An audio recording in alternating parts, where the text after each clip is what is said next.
Welcome to the world's largest commercial aircraft maintenance base. Here, we overhaul engines and keep our airline running smoothly.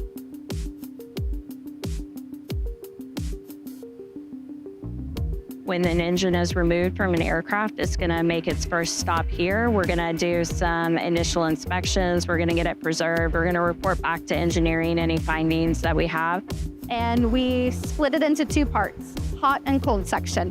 The hot section basically is where all the power comes from in the engine. It's where the igniters are, where all the fuel accumulates. We'll bring it in different units and we'll have them on pallets and everything gets put together like a layer of a cake. How much parts are actually involved in just an engine piece. Just for us, the rotor, it's a little over 1,000, maybe 1,200 blades that are constantly spinning.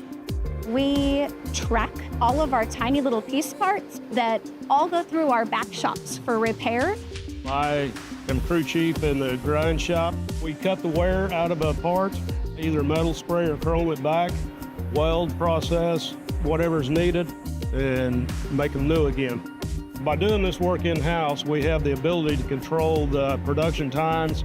We do it with the finest mechanics. We do it safely, efficiently. It's something we take great pride in.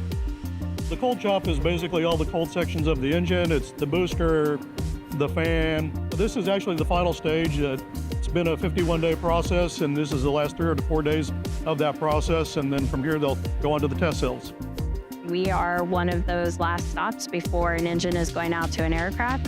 And not only are we overhauling any issues that engine might have, but we are doing multiple inspections, multiple tests, along with all the paperwork that goes into an engine before we go and put it on the shipping line to be taken to an aircraft.